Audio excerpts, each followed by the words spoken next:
Hello guys, welcome to Tutorialverse. My name is Umar and this is part 3 of the SQL short course for beginners series. If you haven't already, please check out the other tutorials, especially if you're just starting out. In this video, we'll be going over the 5 clauses and some basic keywords that work well with these clauses. So I already have a database called example. If you guys don't, you guys all should create that. And just a heads up, I'm just gonna copy and paste most of my code inside. So I'm gonna go ahead and explain what's going on, and I don't want to waste your time by typing it all out.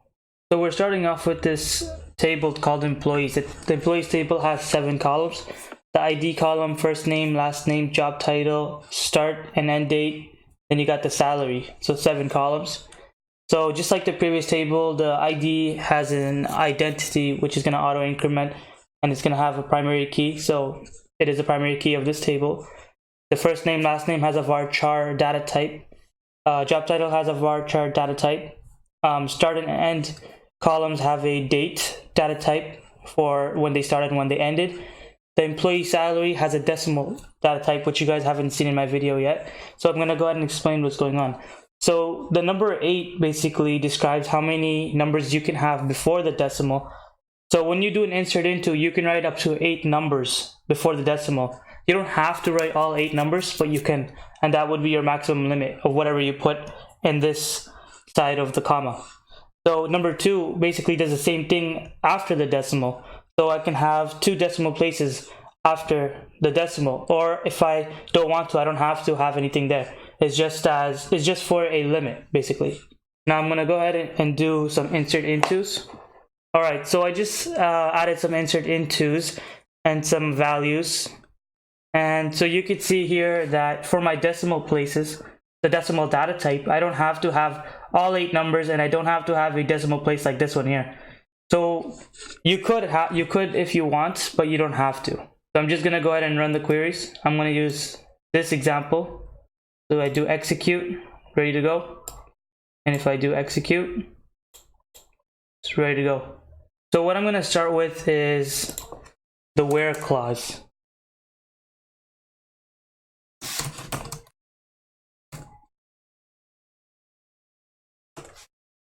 So what the where clause basically does, it's gonna say select all from employees where let's say just job title equals manager.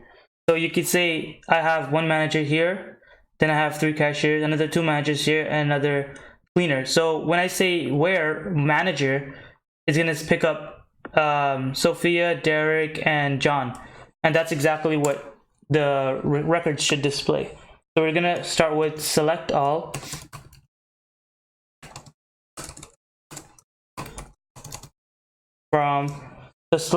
from the employees table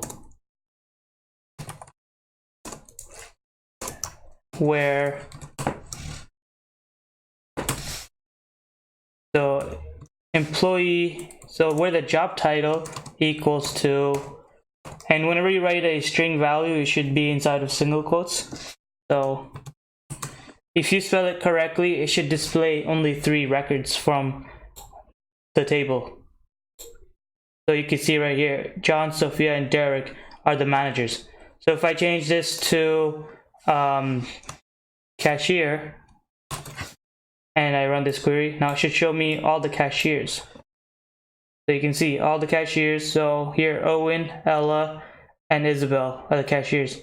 Now last one, if I do cleaner and I run this query, now you can see I only have the 1 cleaner, and that's basically what the where clause does.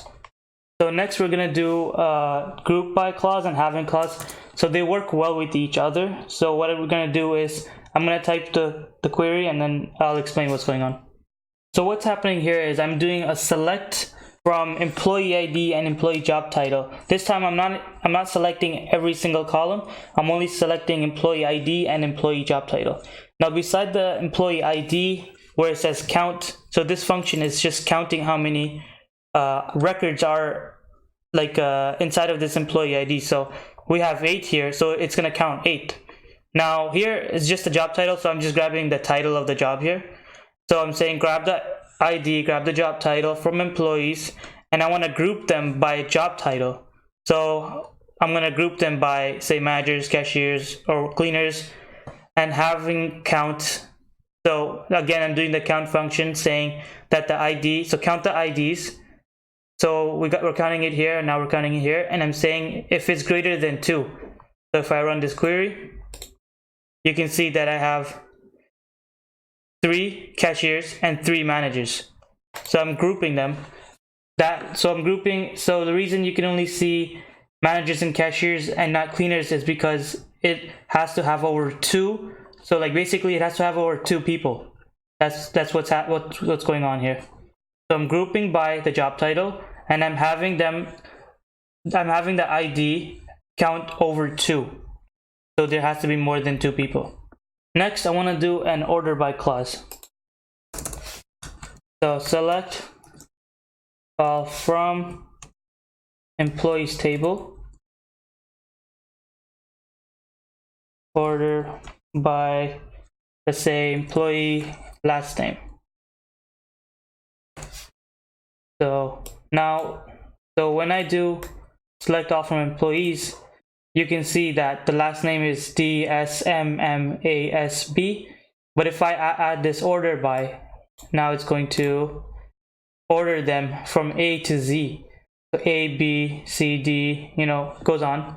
And that's basically what the order by clause does. Now the order by clause saying descending is going to basically put it from Z to A. So right at the end, I could just write, so DESC stands for descending. I can just go ahead and execute that. And then you can see that it starts with S and it ends with A. So starts from Z, then ends with A. And well, the ASC, which means ascending, is basically just like the default order by. So it doesn't matter what you use, to be honest. Next, I want to speak to you guys about the top clause. So what's going on here is I'm saying select top 2 from employees table. So it's only going to give me 2 records. So that's what this top does. If I have 8 records, now I can say grab the top 8 records from employees. Now it'll show me the 8 records. Oh, sorry, the limit of 8 records. So this is SQL Server, so what's happening is we don't use the limit keyword. We have the top keyword, which basically means limit. Okay, so right now what's happening is the select distinct employee job title from employees means that it's gonna select everything that's very distinct. So I'm saying to grab the job title, so it's gonna display only 3 job titles because those are the very distinct values in my job title. There's no more than, so let's say there was 3 cashiers here, 1, 2, 3. Now it's only showing me 1 because these are all the same. So a distinct value between all 3 are just the same value, which is the cashier. Same thing for the manager, and the same thing for the cleaner. The cleaner only has 1 value, so it's going to show me every value inside of the job title value and display that because it's very distinct. Alright guys, I want to thank you guys for watching, and if you're keeping up to date with my videos, please support us by liking, sharing, and subscribing. Leave a comment, and yeah, thanks for watching.